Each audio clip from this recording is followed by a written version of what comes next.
All right, Robert, do you want to kick us off and then folks can join as they come in? Totally. All right, everybody. First and foremost, hello. Hope all of you are doing well. I just wanted to say thank you for joining us via Zoom today. I know it'd probably be better to be in person, but hey, we got to improvise.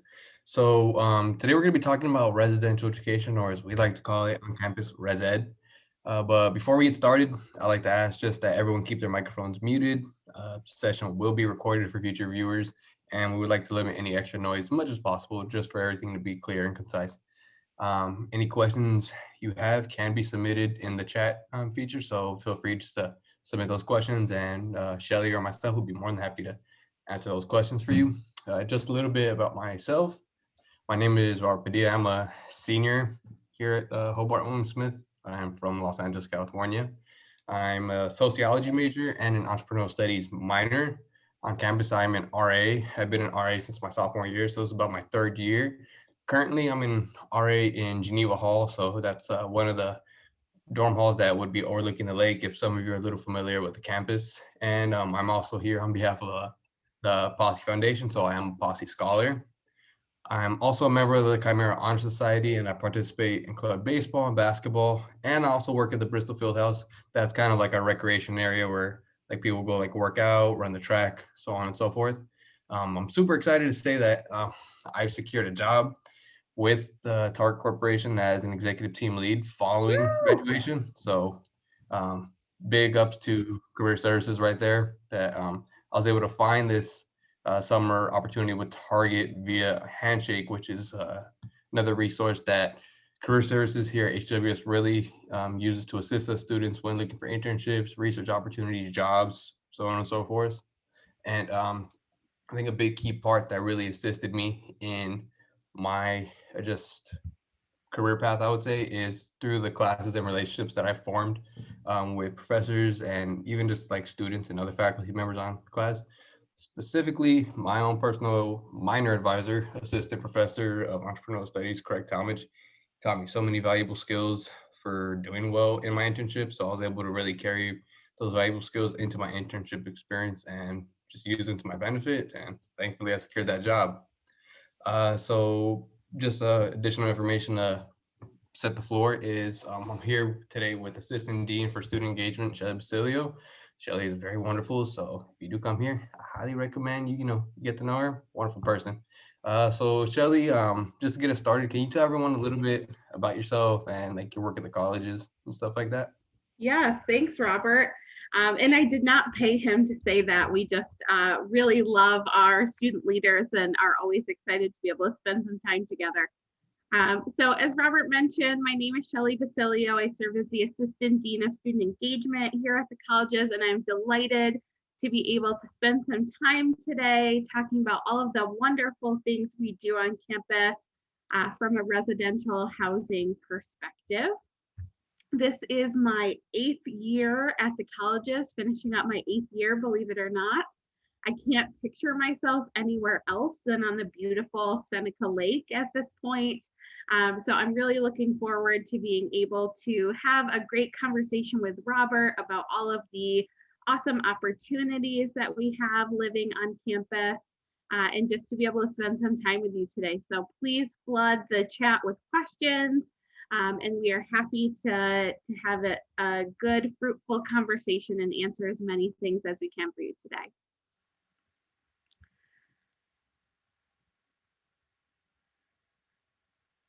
Robert, do you want to talk a little bit about your RA experience in the first year hall? I know you were an RA in first year area before, so maybe you could talk a little bit about what it's like to live in a first year hall. Totally. Just beginning, my first year, I was placed in Cheryl Hall on the third floor. And usually that's depending on the floors that you're on, it is almost like a co-ed dorm. Usually second floor would be all for William Smith students. And then third, first, and the basement floor is for Hobart students. So just throughout that time, I was just super grateful to just be in a building really where it's pretty, I'd say it's a really like tight knit bond as opposed to like other dorms, which I'll go into detail more later.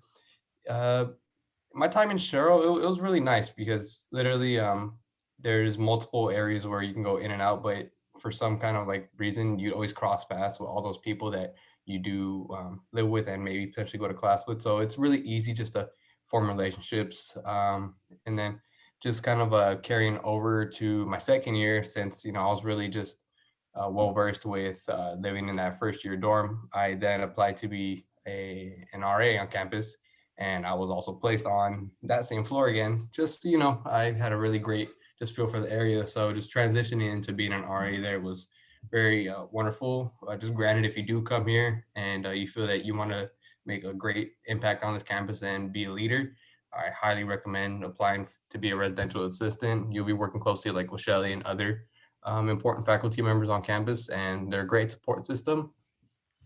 So just throughout my time being an RA, my second year as an RA, I was then placed into Bartlett Hall, which is really close to Shore Hall. That's also located in the mini quad area, and right there, just same instance, really tight knit community, very remote area, just for all that for the central location that it does have here on campus. It's easy just to get to either the library, the dining hall, or even just to make a little trip over to like the field house, or if you maybe just need to go off campus real quick just to go to like maybe Wegmans. It's kind of somewhat in a central location, somewhat of a small walk, but overall it's a great place. What else can I talk about?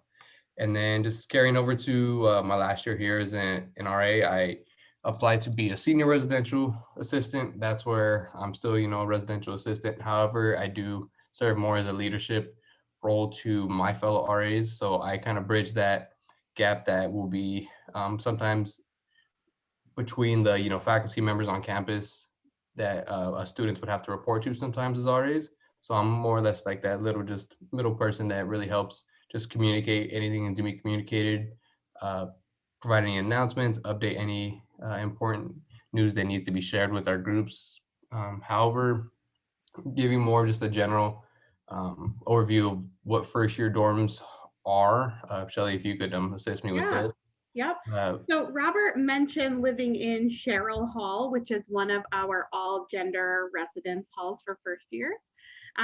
We also have Jackson Potter Reese, which is a huge, it's a huge complex, I guess you would say. It's 3 buildings, Jackson Potter and Reese, that are all connected, all first year students in an all gender location, which is really exciting. It's a really fun place to live. Every floor seems to have their own sort of identity in this community, and they really students end up being really proud of their community and proud of the floor that they live on. So you'll hear a lot of students say like, oh, I live on P2. P2 is the best floor, right? Potter 2. So there's really just some camaraderie built around living in the residence halls, which is really wonderful and something that we try to cultivate, right? Living on campus is really important, and it is our job to make sure that your experience outside of the classroom is equally fruitful to the education that you're receiving. So we really do everything we can, from hall programs to providing resources to just offering one-on-one conversations with students to make sure that you feel like this campus is your home. We also are unique in that we have some single gender residence halls as well. So if you are female identified and you would feel more comfortable living with all women, you certainly have the opportunity to do that. So aside from all gender, we do offer single gender housing for first year students as well. So we have a lot of different options to choose from. I'm actually coming to you live from a showroom, a double room in Jackson Hall. So I'm gonna just give you a quick little tour here. So Jackson is part of that all gender first year co-ed community. So you walk in, I'm in the front door here. And you walk in and it is a pretty large space. So every student has a desk, a twin bed, a desk chair, a dresser, and then these built-in closets as well. There's also natural light in these A lot of natural light. You don't need a selfie stick or one of those, glow rings in this room. You get a lot of natural light. Plus, there's also overhead lighting in this space as well. So this is a traditional double room for 2 students. You can see it's pretty large. Go slow here, give you the full view.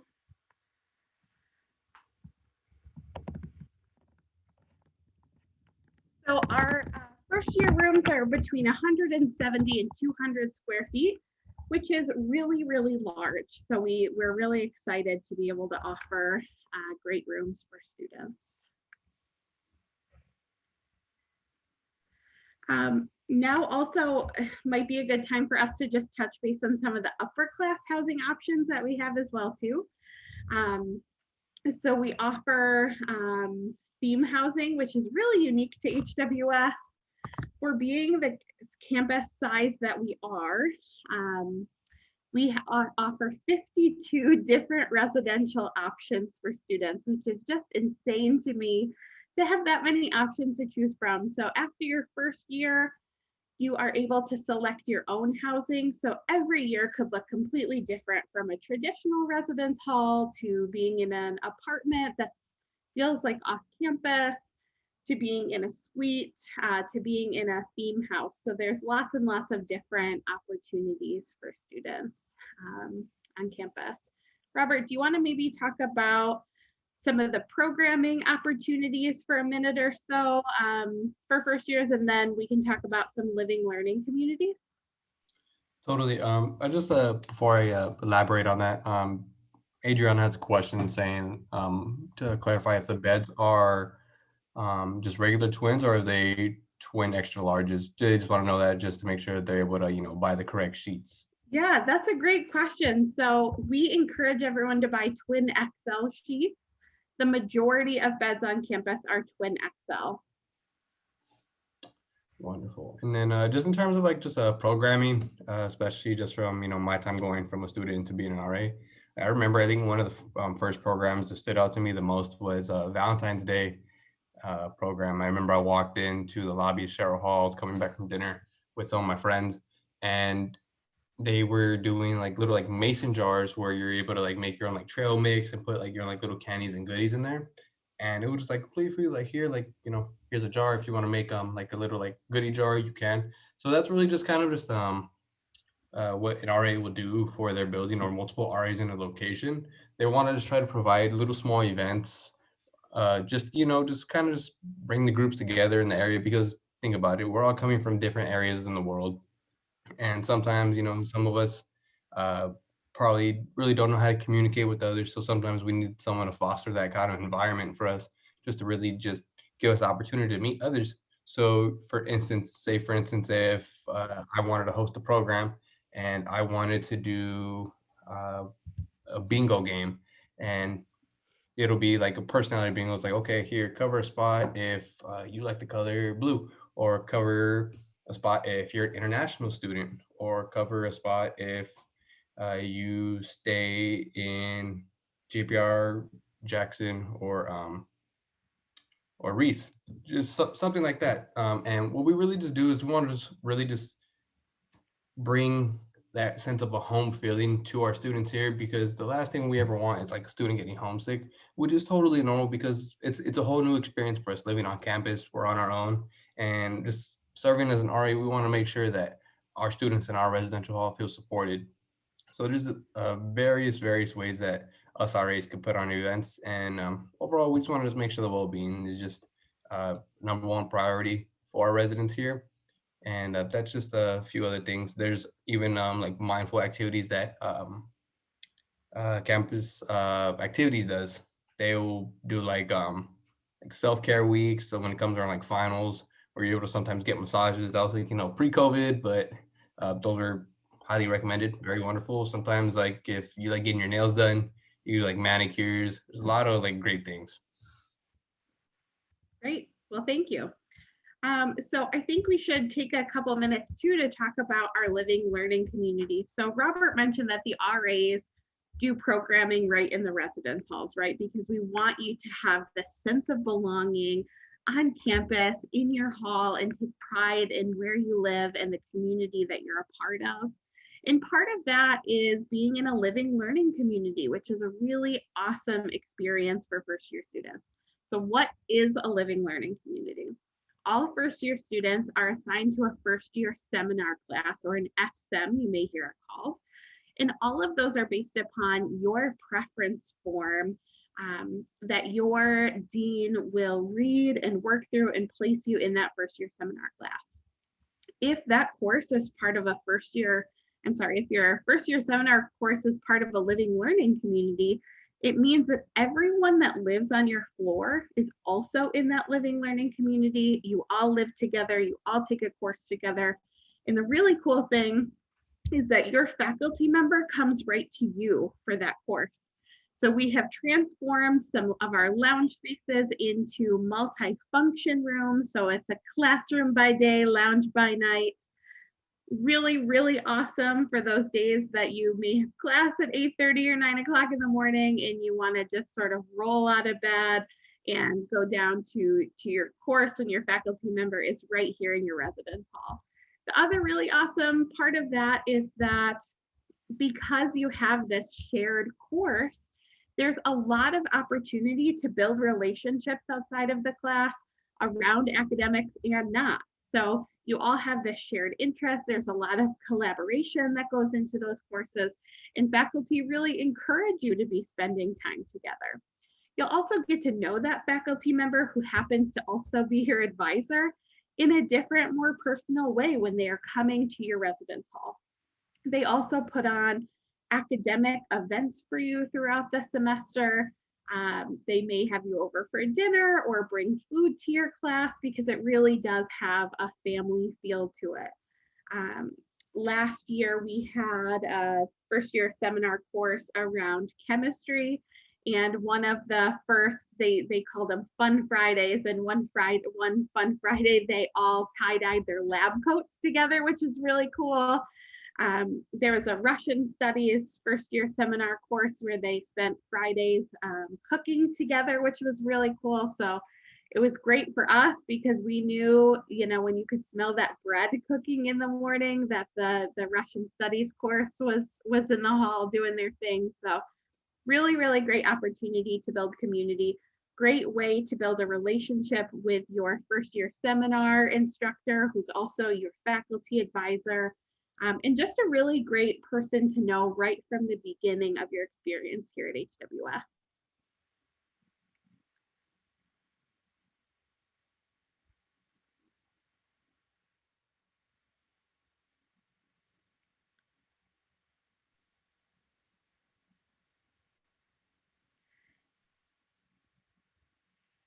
See, we have a question in the chat about bedding. It looks like Robert answered that, which is great. So while we're on the topic of what to bring with you, what we typically tell students is write down everything that you think you need and then cross out at least a third of that list, right? So these first year rooms are spacious. You will have lots of space, lots of storage under your bed, tall dressers, lots of room. But you don't want all of your room taken up by 5 winter jackets and 35 pairs of boots and sandals, right? So make your list and then cut it by a third and only bring those essentials. There's a Target, there's a Walmart and a Wegmans, Big Lots. There's lots of shopping right around the area. So if you forget something, it's really easy to go and get those items. Robert, any must-haves you think folks should bring? Must-haves, I honestly would definitely say is, like Shelly said, you want to, just create a list and then only really just bring a third of it. However, I would say is probably like a mini fridge just for like those times when like you get hungry late at night, you're studying. Definitely want to have just like an area where you could just go for food because like we have vending machines on campus, but maybe you want like something of like your own preference. So just definitely have that with you. I think honestly, what else? storage bins just for, the end of the year. You don't want to like be scrambling and having to throw a whole bunch of stuff away, depending on if you're, somewhere from like the Northeast, East Coast, or like for me, I'm from Los Angeles. So I had to just be really just meticulous with everything that I was bringing, and then just making sure I had enough room in like my storage bins when I had to take things to storage. Also, one thing I would highly recommend is if you do a storage in the local area, definitely look into that. School does provide some flyers sometimes when we get them from like local storages. In terms of weather, okay, that's a good part to touch upon. Let me answer the weather question because I'm a Central New Yorker and you Sure. are from LA. So I think we will have very different That's ideas fair. of weather, Mr. Padilla. So I am a Central New Yorker. I've lived in Central New York the majority of my life. I think the weather here is much more mild than like Syracuse, which is about an hour away.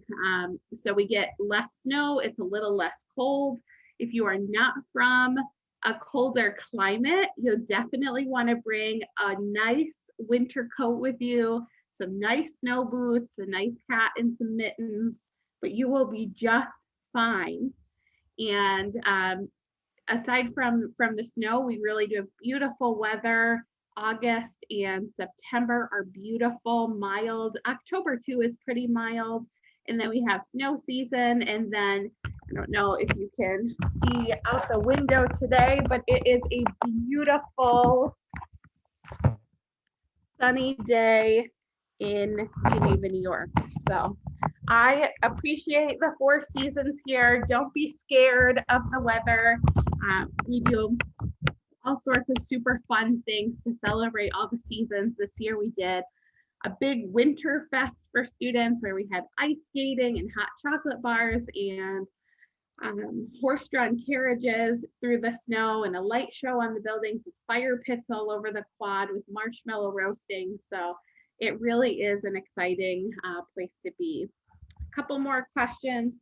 Will students have roommates or be living in load in light of COVID?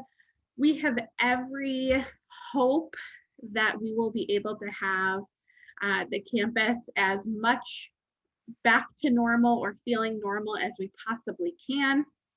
This year, students had roommates and it was just fine. We anticipate all first year students having roommates unless there is some sort of accommodation where a student needs to be in a single room. We know that having a roommate for your first year is so important because it helps you to have some camaraderie with somebody right from the beginning, and just somebody in your corner on that first day. And the freshman buildings do not have air conditioning, so I would certainly recommend bringing a fan. It's nice and cool at night, even in August. So pulling in that cool air at nighttime keeps your room really nice during the day. Shelley, Robert, I had a question come in the chat for me, and the question was, what mistakes should these students avoid when filling out the housing questionnaire? Great question. Okay, this is my favorite thing to talk about. I can't believe I missed it.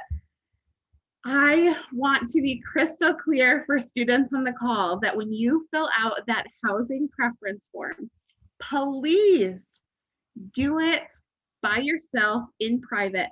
Do not let your parents, siblings, friends, anybody watch you fill out that form, and here's why. We want to house you with somebody who is somewhat similar to you, right? So if you're messy and you only clean your room every couple weeks because your parent is driving you crazy and you're sick of hearing about it, that's okay. It's okay to be messy, but I want you to put that on your form, right? So that we can house you with somebody who also has that same sort of lived experience. When I was going to college, I was not the neatest person, and my mom would say, well, Shelley, you should just fill out the form that you are neat. They'll put you with a neat roommate and they'll just rub off on you, right? So don't do that. Fill out that preference form by yourself. It's really, really important. The housing preference form that we're talking about is all sorts of questions about what time do you wake up? What time do you go to sleep? Are you neat? Do you only clean when your family's coming to visit? What type of music do you listen to? Do you smoke? Do you plan to use your room as a social space or as a study space? So that really gives us a good idea of who you are and placing somebody with similar preferences. We also leave a blank space on the form for you to be able to write in anything you think is important. And someone from my staff goes through and reads every single individual one. So we can do everything we can to provide you with a roommate and hope that that relationship will be a successful one. And that questionnaire usually comes out beginning of May. There's a question about if you have someone you already want to room with. That's a great question. So we do everything we can to accommodate roommate requests if you have them.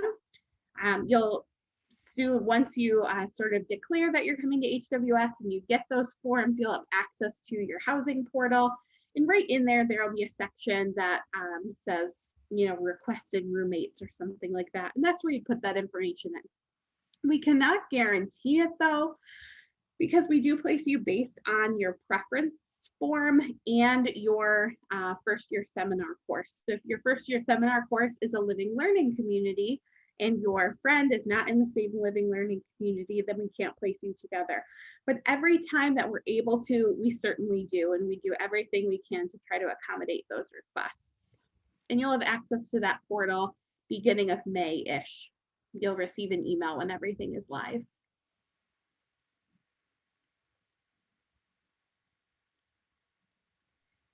Other questions? Feel free to pop them in the chat. Robert and I are going to put our names and email addresses in the chat as well. So if you have questions that you don't want to submit here or other things come up, don't hesitate to reach out to us. We're both super happy to answer questions as you folks are sort of making their decisions or looking forward to coming to HWS in the fall. We want to make sure this is an easy and happy, exciting transition for you. So please reach out with any questions that you have. Do we have to be vaccinated to join this fall semester? That's a good question. We don't have that guidance yet. So right now we are working with New York State to better understand what that guidance may look like. More information will be available over the summer. It's definitely encouraged to get the vaccine, but I don't have any information right now on if that will be required. How do you request to live in a living learning community? Are you placed in by filling out the forms? Also a good question. So when you receive all of that information, you will get a link to a website that will list all of the living learning, or all of the FSEMs, all of the first year seminar courses will be listed on that website. If an FSEM is part of a living learning community, it will say it right there. So when you fill out your preference forms, you can list living learning community FSEMs first on your preference form if that's something that you're interested in. And I highly, highly recommend that, especially for students who may be a little bit more anxious to come to campus or who are worried about a transition from high school to college, just because there is that extra layer of support of your faculty, just getting to know you in a different way. It's a really beneficial experience. If I had my way, all first years would be in a living learning community. That's the goal. I think probably just another important logistical just perspective just to really just touch upon when living in the dorms is that probably just the whole just bathroom situation. Definitely a lot of the bathrooms here in our campus first year dorms are shared, so they are communal. And so what I would recommend, a very important just piece to have with you, is a shower caddy. Just to carry from your dorm to the restroom, just hang it up somewhere on probably little hooks that they have right there by the shower heads. And just, just place whatever you need in there. I think probably just a big just message that you hear just echoed all throughout the year. Just, just respect the space, just try to keep it clean. You will see, the custodians there, usually Monday through Friday, just cleaning whatever they need to clean, just making sure the area is nice for you. What else is important? Shower shoes. Those are important too. Make sure you have those. Shower shoes are important. Always want to make sure, we're just sanitary and clean. And we also just want to just to be safe ourselves. Shelley, was there any other important, just, dorm living I guess, hacks that we could really just share with I love it. We yeah, should do a whole session, you and me, on residence hall hacks. I love that. We should come up with something. totally. I think it's important. This isn't really a hack, but I think it's important to say is just to sort of take everything as it comes and to put yourself out there when you feel comfortable doing so, right? There are so many opportunities available to you. And we just hope that you take full advantage of those, right? And there's so many people at HWS who are here to help you on your journey, to get you connected with faculty, to get you connected with other students, clubs, organizations. We have so many clubs and organizations on campus, and if none of them meet your need, then we'll teach you and help you how to start a new one that may foster some really great connections with you and other students who have a shared interest. So there's lots and lots of opportunities for relationships with folks around campus, for mentorship. And we really do everything we can to make sure that this is a supportive and caring environment for students and any parents on the call. We really do everything we can to try to make sure your students are well cared for. So we do everything we can to make this a great experience for students. Oh, I just got a private question. Is there selection for housing, or how are students assigned? So for first year students, we assign you to a bedroom based upon those preferences in your first year seminar. For the following 3 years, you receive a time ticket or a lottery number, and you log in and it's all online, and you select the housing that you want for that year. And again, we have 52 different opportunities for students to live in 52 different buildings. So there's lots of opportunities for a different experience all 4 years, in addition to the potential of going abroad and things like that. So there's certainly lots of opportunities there.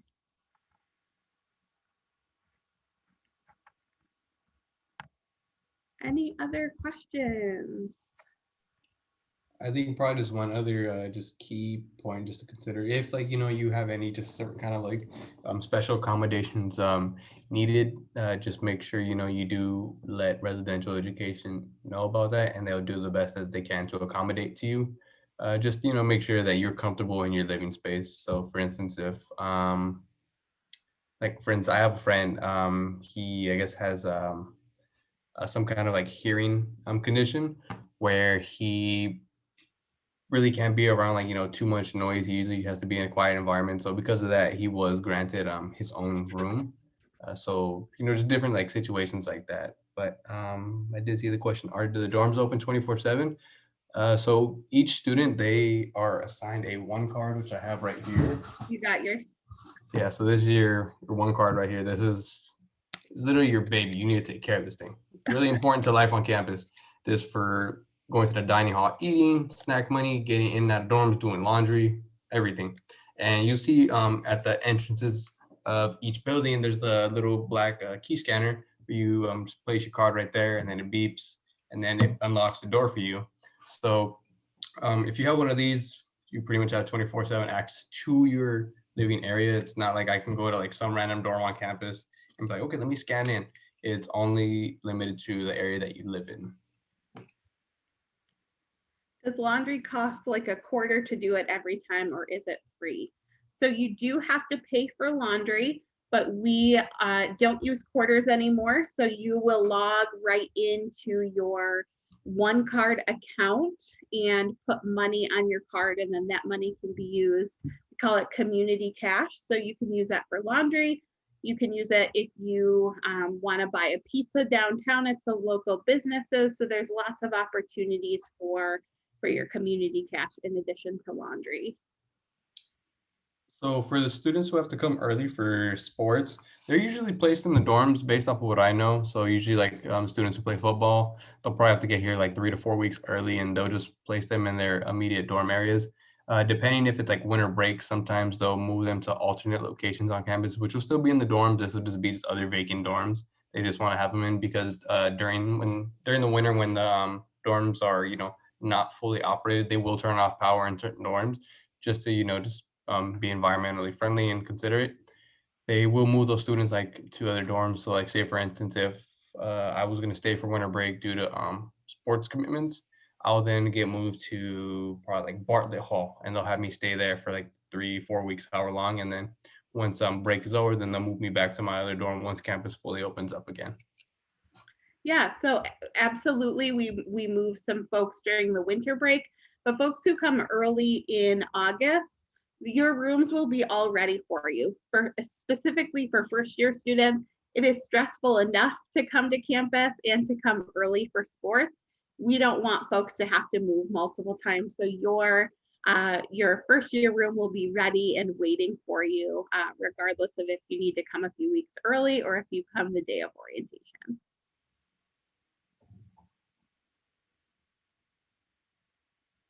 HEOP students, HEOP students come over the summer for a summer program, and then typically those students go home for a couple weeks and then come back. So those students would have access to their ballroom when they come back. Over the summer, all HEOP students live together because it's cohort based.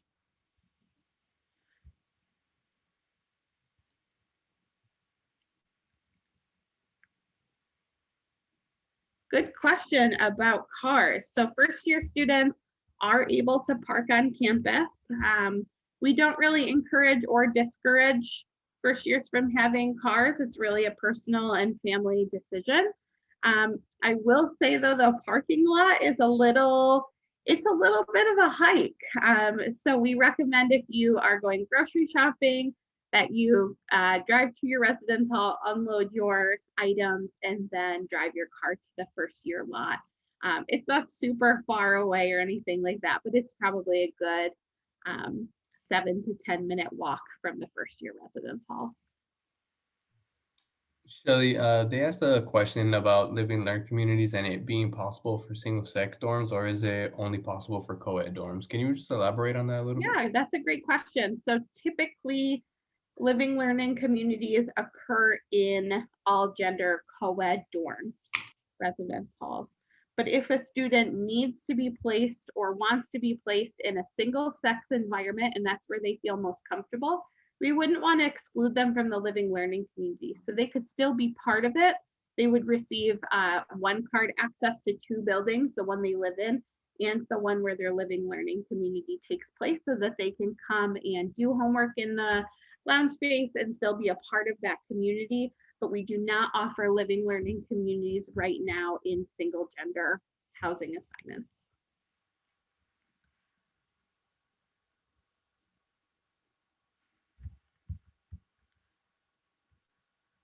All right, well, Robert and I will stay on for a couple more minutes if there are other questions that come up, but this was wonderful to be able to interact with so many of you today and to be able to talk about residential education, life on campus. And this was special for me because this is Robert's last week of class ever at HWS. So it was nice to be able to have this opportunity to have him share his experience as well. So thank you all so much for being here. Please don't hesitate to reach out to us, and I hope to see many of you in August. Thank you, everybody.